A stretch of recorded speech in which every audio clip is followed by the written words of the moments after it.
Demak, ikkinchi mavzuyimizning masalalarini ishlashda davom qildiramiz. 16-masaladan boshlab davom qildiramiz. Demak, ketma-ket kelgan natural sonlar a va bular uchun kub demak 86 kubi 89 plus kubga teng bo'lar ekan. Ketma-ket kelgan natural sonlar o'zaro tub bo'lganligi uchun ularning kubi ko'paytmasiga teng bo'ladi. Demak, a ko'paytirilgan b teng 89 plus kubi esa o'zaro tub sonlar bo'lgani uchun 1 ga teng bo'ladi. Bundan kelib chiqadi bizda 90. 90 qaysi ikkita ketma-ket sonning ko'paytmasiga teng? Albatta 9 va 10. U holatda ularning yig'indisi bo'ladi bizda 19. Keyingisiga o'tamiz. Xo'p, agar 3x va 5y sonlar o'zaro tub son bo'lib, ularning kub va kublarning yig'indisi 46 ga teng bo'lsa, yig'indisini topishimiz kerak ekan. Yuqorida aytganimizdek, ikkita son o'zaro tub bo'ladigan bo'lsa, ularning kubi nimaga teng bo'ladi?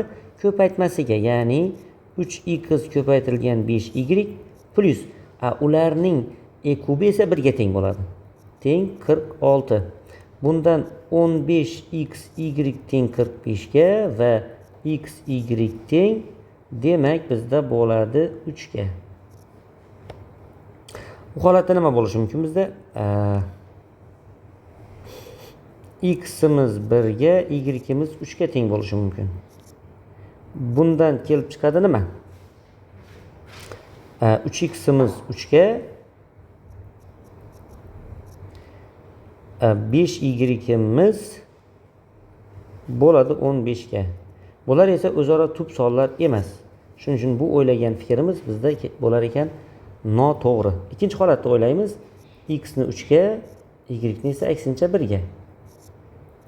Bundan kelib chiqadi bizda 3x'imiz 9 ga, 5y'imiz esa 5 ga. Bular o'zaro tub sonlar bo'lganligi uchun bu o'ylagan fikrimiz to'g'ri ekan. U holatda 5 va 9 dan yig'indisi 14 ga teng bo'ladi. Bu siz javobda berilgan ekan. Keyingisiga o'tamiz. 18-masalamiz. Ikkita ketma-ket 3 ga karrali bo'lgan n va n sonlar uchun ularning kublari va kublarning yig'indisi 471 ga teng bo'ladi. Bunga ko'ra n plus n ning qiymatini toping. Xo'p, u holatda quyidagicha tanlab olamiz. M 3 ga karrali bo'lganligi uchun 3n ga teng. N ketma-ket kelgan degan so'z bo'lganligi uchun 3n plus 3 ga teng. Endi shu ikkita sonning kubi va kublarini topib olamiz. Demak, birinchi kubdan boshlaymiz. Kub 3n va 3n plus 3. Umumiy ko'paytuvchi 3 ni qavsdan tashqariga chiqaradigan bo'lsak, kubdan nima qoladi bizda? N va n plus 1. N va n plus 1lar o'zaro tub sonlar bo'lganligi uchun ularning kubi 1 ga teng bo'lib, javob 3 ga teng bo'ladi. Ikkinchi holat kubga o'tamiz. Kubi 3n va 3n plus 3larning umumiy ko'paytuvchi 3 ni qavsdan tashqariga chiqaradigan bo'lsak, demak bizda qoladi kub n va n plus 1. Bular o'zaro tub sonlar bo'lganligi uchun o'zaro tub sonlarning kubi ularning ko'paytmasiga teng, ya'ni n plus 1. Bu natijalarimizni yuqoridagi masala shartiga qo'ysak, quyidagi tenglikni olamiz. Ya'ni bu yerga olib borib qo'ysak, quyidagi tenglamani olishimiz mumkin. 3 plus 3 ko'paytirilgan demak n ko'paytirilgan n plus 1 teng 471. Xo'p, 3 ni ikkinchi tomonga o'tirsak bo'ladi bizda. 3 ko'paytirilgan n plus 1 teng demak 468. Agar 3 ga bo'ladigan bo'lsak, n ko'paytirilgan n plus 1 teng bo'ladi. Demak 156. 156 ga teng bo'ladi. Endi 156 ketma-ket ikkita sonning ko'paytmasiga teng bo'lyapti. Ikkita natural sonning ko'paytmasiga. Xo'p, ular qaysi sonlar?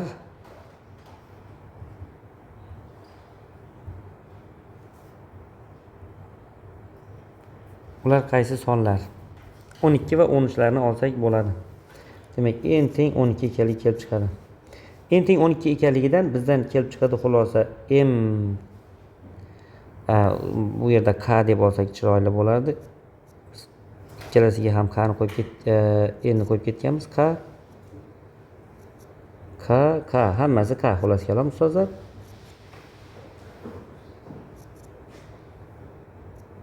Hammasi k. Xo'p, tushunarli bo'ldi deb o'ylaymiz. M deganimiz bizda bo'ladi shunda bu ham k teng 12 bo'ladigan bo'lsa, demak m bo'ladi 36 ga, n bo'ladi 39 ga. Bu holatda ularning yig'indisi bo'ladi bizda 75 ga. 75 degan javobimiz bizda berilgan ekan C javobda. Keyingi masalamizga o'tamiz. 19-masala. Xo'sh, a plus b ning qiymatini topishimiz kerak ekan. E kub ikkita sonning 6 ga teng bo'lsa.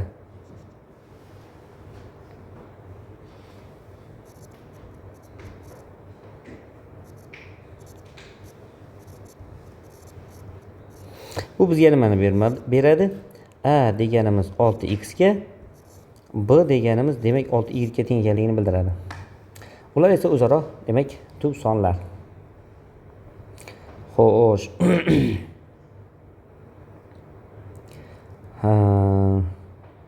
Endi bularni o'rniga qo'yadigan bo'lsak, 6x plus 6y 6x minus 6y teng bo'lyapti 14 taqsim 9 ga. Oldilarni qisqartiradigan bo'lsak, x plus y taqsim x minus y teng bo'lyapti 14 taqsim 9 ga. Bundan qanday xulosa? X va y lar o'zaro tub sonlar. Demak, proporsiya qiladigan bo'lsak, 9x plus 9y teng 14x minus 14y. Bundan kelib chiqadi 23y teng 5x ga. Xo'p, y nimaga teng? 5 ga. X esa nimaga teng? 23 ga. Bularni o'rniga qo'yish orqali biz a ni topsak bo'ladi. Demak, 23 ga teng bo'lganligi uchun 138 ga. B ni topsak bo'ladi 30 ga. Yig'indisi 168 bo'lar ekan. Bu javob bizda berilgan C javobda. Keyingi masalamizga o'tamiz. Demak, 20-masalamiz. X va y o'zaro tub sonlari uchun ularning e kubi 84 ga teng ekan. O'zaro tub sonlarning e kubi ularning ko'paytmasiga teng bo'ladi. Demak, bizda bo'ladi x ni y ga ko'paytirganimiz 84 va 36 taqsim y plus x teng 10 ekan. Ularning yig'indisini topishimiz kerak ekan. Xo'p, biz ikkinchi tenglikdan tanlashni boshlasak, birinchi holatda y ni 1 ga teng deb o'ylasak, 1 deb o'ylasak x manfiy son bo'lishi kelib qoladi, manfiy son chiqib qoladi. Shuning uchun biz kattaroq son o'ylaymiz. Xo'p, 2 deb o'ylasak ham manfiy bo'ladi, 3 deb o'ylasak ham manfiy bo'ladi, 4 deb o'ylasak bizda bo'ladi. Demak, y ni 4 deb o'ylaydigan bo'lsak, bundan kelib chiqadi 9 bo'lsa x teng 1 ekanligi va ularning ko'paytmasi 84 emas. Demak, bu o'ylagan fikrimiz noto'g'ri. Ikkinchi holatda o'ylaymiz biz y ni 6 deb, ya'ni 36 bo'linadigan son. Unda x miz teng kelib chiqadi 4 ga va ularning ko'paytmasi ham 84 emas va ular o'zaro tub emas. Shuning uchun bu ham javob emas. Demak, keyingi holatga o'tamiz. Y teng 6 dan keyingi bo'linadigan son, ya'ni 36 ning 6 dan keyingi bo'luvchisi bu 9. 9 deb o'ylaydigan bo'lsak, bizda x nimaga teng ekanligi kelib chiqadi. Demak, 9 ni qo'ysak qoladi bizda 4. 4 ni o'tsasak bu yerda bo'ladi 6. Ular o'zaro tub sonlar emas. Demak, bu o'ylagan fikrimiz ham noto'g'ri. Keyingi bo'luvchisi y teng bo'lishi kerak bizda 12. 36 ning bo'luvchisi 12 ni qo'yadigan bo'lsak bizda kelib chiqadi x teng 7. Bular o'zaro tub, ko'paytmasi esa 84. Mana shu holatimiz bizda to'g'ri bo'lar ekan. U holatda ularning yig'indisi bo'ladi bizda 19 ga. Javob ekan. Keyingi masalamizga o'tamiz. Hurmatli ustozlar, 21-masalamiz. X musbat butun son uchun, demak musbat butun son. Tenglik o'rinli.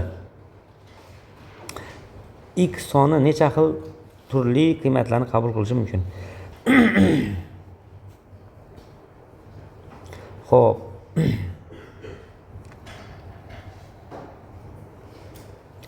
Xo'sh. Demak, bundan quyidagicha xulosa chiqarib olsak bo'ladi. Shu berilgan tenglikdan quyidagicha xulosa chiqaramiz. 2x plus 7 miz qandaydir x ko'paytirilgan k ga teng ekan. Ya'ni 2x plus 7 x ga karrali son ekanligini bilib olishimiz mumkin bo'ladi. Bu holatda biz 2x ni ikkinchi tomonga o'tirgan bo'lsak, 7 teng bo'ladi x ko'paytirilgan k minus 2x ga. Demak, 7 teng x ni qavsdan tashqari chiqarsak, k minus 2 ga.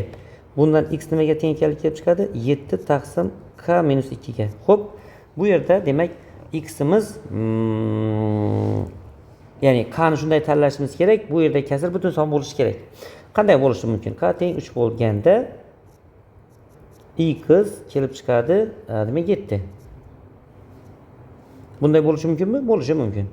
Ikkinchi, k teng demak bizda 7 bo'lishi mumkin. Mahraj 7 bo'lishi kerak. 7 ning ikkinchi bo'luvchisi. Buning uchun k teng 9 bo'lishi kerak. Bundan kelib chiqadi x teng 1.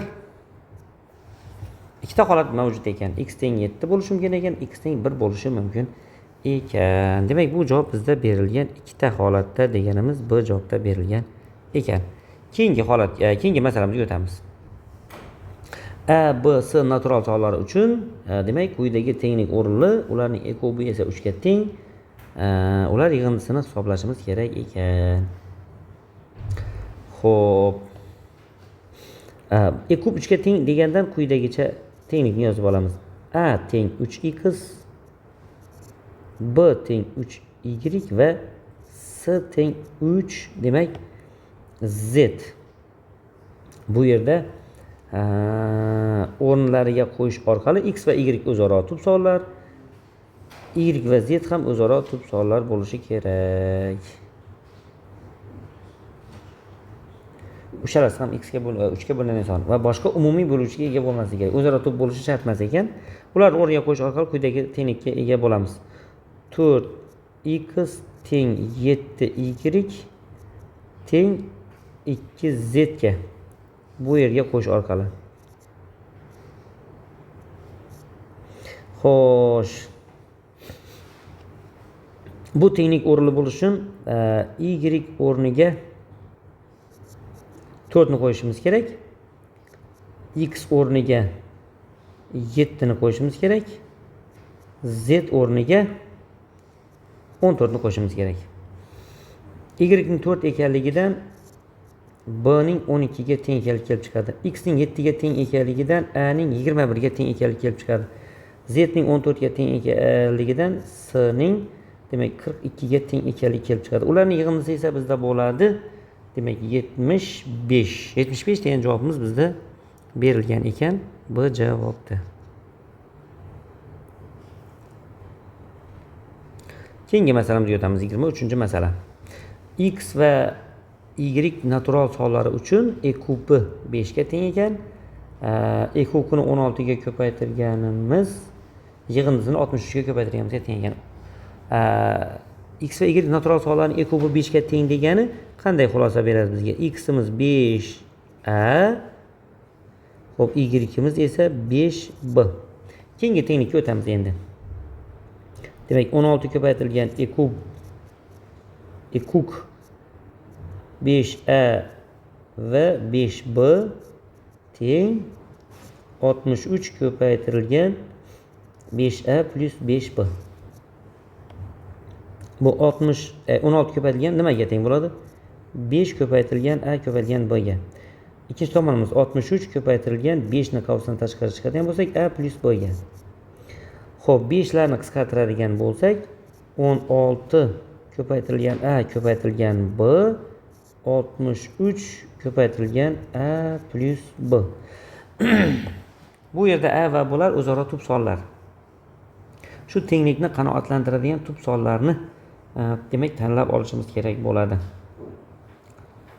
Quyidagicha tanlasak bo'ladi. Mana a va b ning ko'paytmasini 63 ga, yig'indisini esa 16 ga teng qilib olamiz. Uning uchun bizda bo'lishi kerak a miz xo'p 7 ga, b miz esa 9 ga. Shunda ko'paytma 63 bo'ladi, yig'indi esa 16 ga teng bo'ladi. Bundan qanday xulosa kelib chiqadi? Bundan xulosa x'imiz teng ekanligi kelib chiqadi. 7 ni olib borib qo'ysak 35 ga y'imiz kelib chiqadi. Demak 9 ni qo'yadigan bo'lsak 45 ga. Ularning yig'indisi 80 ga teng bo'ladi. Bu javob bizda berilgan ekan. B javobda.